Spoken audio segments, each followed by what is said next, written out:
Welcome to VFM news. Journalist లక్ష్మీనారాయణపై దాడి ఘటనలో గీతం కాలేజ్ ప్రిన్సిపాల్ మనీషా నాయర్ను వెంటనే అరెస్ట్ చేయాలని బీఎస్పీ నాయకులు డిమాండ్ చేశారు. ఈ మేరకు ఇప్పటికే అనంతపురంలోని అంబేద్కర్ విగ్రహం దగ్గర గత 5 రోజుల నుంచి రిలే నిరాహార దీక్షలు నిర్వహిస్తున్నామని, అయినప్పటికీ అధికారులు స్పందించలేదు. అందుకే మంగళవారం నుండి ఆమరణ నిరాహార దీక్షలకు కూడా వెనుకాడబోమని బీఎస్పీ నాయకుడు గద్దెల నాగభూషణం, సింధనూరు నాగరాజు హెచ్చరించారు. ఈ సందర్భంగా వారు మీడియాతో మాట్లాడుతూ జర్నలిస్టులపై దాడులు ప్రజాస్వామ్యానికి ముప్పు, గీతం కాలేజ్ యాజమాన్యం చర్యలు తీసుకోకపోతే, పోలీసుల నిర్లక్ష్య ధోరణి కొనసాగితే ఉద్యమాన్ని మరింత ఉధృతం చేస్తాం అని హెచ్చరించారు. అలాగే మనీషా నాయర్ మరియు ఆమెతో పాటు ఈ దాడి ఘటనలో పాల్గొన్న వారిపై తక్షణ చర్యలు తీసుకోకపోతే గీతం కాలేజ్ ఎదుట భారీ ఆందోళనలు చేపడతాం అని స్పష్టం చేశారు. ఈ కార్యక్రమంలో బీఎస్పీ నాయకులు, కార్యకర్తలు పెద్ద ఎత్తున పాల్గొన్నారు. జై భీమ్ మిత్రులారా, ఈరోజు ఈ మీడియా సమావేశం ప్రధాన ఉద్దేశం మనం విలేకరి కొత్తూరు లక్ష్మీనారాయణపై 25 రోజుల క్రితం శ్రీగీతం కాలేజ్ కరస్పాండెంట్ మనీషా నాయర్ ఆమె అనుచరులు 2 వాహనాల్లో వెళ్ళి అతని ఇంటిలోకి ప్రవేశించి భార్యని, కొడుకుని, అతన్ని శారీరకంగా హింసించి అతని చేత బలవంతంగా కాళ్ళు పట్టించుకున్న విషయం మీకు అందరికీ విదితమే. 3వ తారీఖు నుంచి ఈ రోజు వరకు మేము అనేక రకాల ఆందోళన నిర్వహించినాం. ఆ రోజే ఫిర్యాదు ఇచ్చినాం, కేసు నమోదు చేస్తామన్నారు. లక్ష్మీనారాయణ ఇంటి మీదకి ట్రెస్పాస్ చేయడం అనేది చట్టం ప్రకారం నేరము, అది నాన్ బెయిలబుల్ అప్లై అవుతుంది. 2 వాహనాల్లో వాళ్ళు రౌడీలు వెళ్ళినారని చెప్పి సీసీ ఫుటేజీల ద్వారా కూడా బయటపడింది. మేము ఆ రోజు నుంచి ఈ రోజు వరకు పోలీసులకు ఒకటే రిక్వెస్ట్ చేస్తున్నాం. డిఐజీ గారిని కలిసినాం, ఎస్పీ గారిని కలిసినాం, అలాగే డిఎస్పీ గారిని కూడా కలిసినాం, రూరల్ సిఐ గారిని కూడా కలిసి ఫిర్యాదు చేసినాం. వాళ్ళందరూ కూడా నామమాత్రపు కేసులు నమోదు చేసి కేవలం ఎస్సీ ఎస్టీ అట్రాసిటీ కేసు ఒకటి దాంట్లో కనపరిచి ఆమెకు స్టేషన్ బెయిల్ ఇచ్చి పంపించడం జరిగింది. అదే తరహాలోనే ఆమె కంటే ముందే లక్ష్మీనారాయణ ఆమె కాలేజీ మీద దాడి చేసినట్లు, డబ్బులు డిమాండ్ చేసినట్లు, ట్రెస్పాస్ చేసినట్లు లక్ష్మీనారాయణ మీద కేసు కూడా నమోదు చేయడం జరిగింది.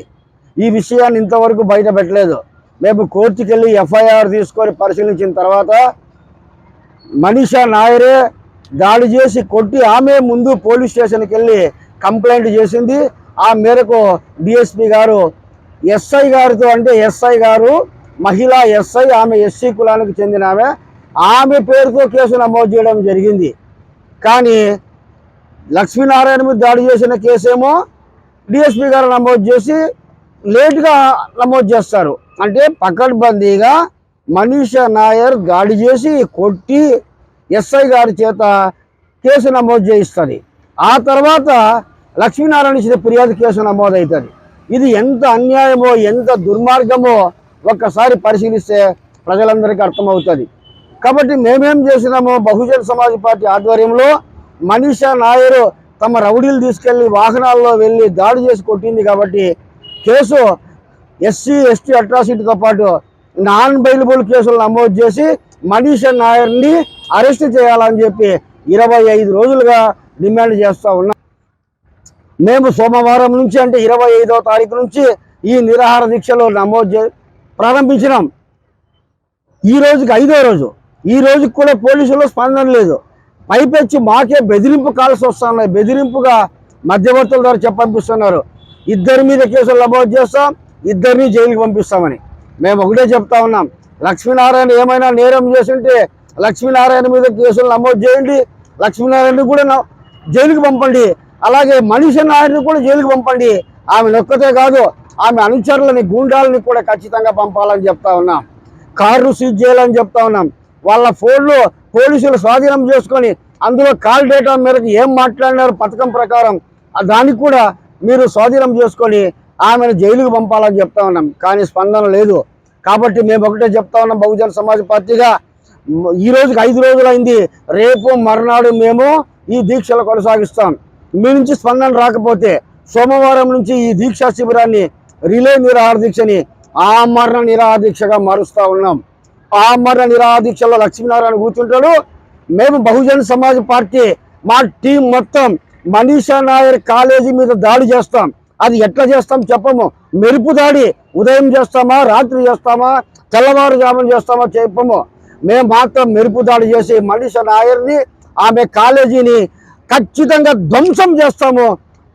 మాకు దెబ్బకు దెబ్బ, టిట్ ఫర్ టాట్. ఇది మంగళవారం నుంచి మొదలైపోతా ఉంది. కాబట్టి పోలీసులు మీ ఇష్టం, ఈ మాట్లాడినందుకు కూడా మా మీద కేసులు పెడతారేమో, పెట్టండి, మాకేం సంతోషం. మేము జైలుకి వెళ్ళడానికి సంసిద్ధం. కాబట్టి మంగళవారం రోజు నుంచి ఎప్పుడు దాడి చేస్తామో తెలీదు. మనీషా నాయర్ మీద చేయొచ్చు, వాళ్ళ కాలేజీ మీద చేయొచ్చు, వాళ్ళ అనుచరుల మీద చేయొచ్చు, ఎట్లయినా చేయొచ్చు. ఇది పోలీసులు సవాలుగా స్వీకరించండి. మేము మాత్రం దాడి చేసేది ఖచ్చితం. అప్పుడైనా మీరు స్పందించి 2 వర్గాల మీద కేసులు నమోదు చేస్తారు. లేకపోతే మీరు వాళ్ళని అరెస్ట్ చేయకుండా మీరే వచ్చి అడ్డుపడతారో ఏమన్నా సరే. బహుజన్ సమాజ్ పార్టీ మాత్రం ఈ నిర్ణయం తీసుకుంది. ఈ నిర్ణయం మేరకు సోమవారం నుంచి ఆమరణ నిరాదీక్షగా ఈ దీక్షను ప్రారంభించబోతున్నాం. మంగళవారం తర్వాత మనీషా నాయర్, ఆమె అనుచరులు, ఆమె కాలేజీ మీద మూకుమ్మడిగా దాడి చేయబోతున్నామని చెప్పి ఈ సందర్భంగా తెలియజేస్తా ఉన్నాం. మరి పోలీసులు దీన్ని ఇంతటితో ఆగేటట్టుగా చర్యలు తీసుకొని ఆపుతారో లేకపోతే దీన్ని ఇంత పెంచుతారో ఆ పోలీసుల మీద ఆధారపడి ఉందని చెప్పి తెలియజేస్తా ఉన్నాం. ఇక ఈ విషయాన్ని పోలీసులకే వదిలేస్తున్నాం, వాళ్ళ ఇష్టానుసారం చేయొచ్చు అని చెప్పి. మేమైతే దాడులకు సంసిద్ధంగా ఉన్నాం. మంగళవారం తర్వాత ఎప్పుడు దాడి చేస్తామో కూడా చెప్పడం లేదు. ఏదో రకంగా మెరుపు దాడి చేస్తామని చెప్పి తెలియజేస్తున్నాం. జై భీమ్, జై భారత్. జై భీమ్. ముఖ్యంగా ఇప్పుడు మా రాష్ట్ర కార్యదర్శి గారు ఏమి చెప్పారో అది క్షుణ్ణంగా అమలు తప్పుకోకున్నట్ల రాష్ట్ర స్థాయిలో ఉన్న అన్ని జిల్లాల నాయకులు అనంతపురికి రావడం అనేది జరుగుతుంది. అది సోమవారం లక్ష్మీనారాయణని ఆమరణ నిరాహార దీక్షకి ఇక్కడ కూర్చోబెడతాం. కూర్చోబెట్టిన తర్వాత బహుజన్ సమాజ్ పార్టీ యాక్షన్ ప్లానే వేరే విధంగా ఉంటుందని చెప్పేసి తెలియజేస్తున్నాం. ముఖ్యంగా మీరు ఆ రోజు మనీషా నాయర్ గారు మీ ప్రెస్ క్లబ్కి వచ్చినప్పుడు టైమింగ్ ఎంత మీ అందరికీ తెలుసు, ఇక్కడికి వచ్చిన ప్రతి విలేకరికి తెలుసు. ఆ టైమింగ్లో 5 గంటలకు ఎఫ్ఐఆర్ చేస్తారు. పొద్దున్నే 8 గంటల నుంచి 9 గంటల వరకు లక్ష్మీనారాయణని కొట్టి అక్కడి నుంచి వచ్చి అతను భయభ్రాంతులకు గురై ఇంట్లో ఉంటే ఈ నటి వచ్చి, ఈ మహానటి మరి అని ఏదో 1వ తేదీ బెదిరించినాడంట. 1వ తేదీ లక్ష్మీనారాయణ అనంతపురంలో ఉన్నాడా? మీరు రెక్కి నిర్వర్తించారు కదా లక్ష్మీనారాయణ కోసం. మొత్తం లక్ష్మీనారాయణ 1వ తేదీ దొరకలేదే మీకు. దొరుకున్నందుకు పొద్దున్నే ఉదయం 2 గంటలకు పట్టుకొని అతన్ని కొట్టడం జరిగింది. అతన్ని కొట్టి నువ్వే పోయి మరి కంప్లైంట్ ఇచ్చి 5 గంటలకే ఎఫ్ఐఆర్ అయిపోయింది. పొద్దున్న 8 గంటలకు ఆయన్ని కొడితే ఎఫ్ఐఆర్ కాదు. కానీ మనీషా నాయర్ గారు ఒక్క ఫోన్ కాల్ చేస్తే ఆ ఫోన్ కాల్కి పోలీస్ డిపార్ట్మెంట్ అంతా స్పందించి 5 గంటల లోపల ఒక ఎస్ఐ దగ్గర, మహిళా ఎస్ఐ దగ్గర ఎఫ్ఐఆర్ కట్టించడం అనేది జరిగింది. ఇది మీ ప్లాన్ ప్రకారం జరిగిందా లేదా? ఇది ప్రజలకు కానీ, ఇది మేమేం ఎఫ్ఐఆర్ మేము కట్టినది కాదు కదా, ఇదేం దొంగ ఎఫ్ఐఆర్ కాదు కదా. ఇక్కడ ఏం రాసినారు చూడు, 1వ తేదీ వచ్చి లక్ష్మీనారాయణ గీతం కాలేజీలోకి పోయి ఆమెని బెదిరించినాడంట. ఎట్లా? ఆమె అనుమతి లేకోకున్నట్ల పోయి దేనికి బెదిరించినాడు? ఆమె రంగమ్మకి ఈ అమ్మకి లింకులు ఉన్నాయి. రంగమ్మకి నీకు లింకులు ఉన్నాయా లేదా అనేది నీ కాల్ రికార్డు తీస్తే తెలుస్తుంది. దాన్ని లక్ష్మీనారాయణ బెదిరియాల్సిన పనిలే. నువ్వు ఆ 1వ తేదీనే లక్ష్మీనారాయణ వచ్చి నిన్ను బెదిరించి ఉంటే నీ స్కూల్ చుట్టూ ఉన్న సీసీ కెమెరాలు ఏమైనాయి? 1వ తేదీ కాల్ రికార్డు బయట పెట్టు. నువ్వు దొంగ కేసులు కట్టేది కాదు.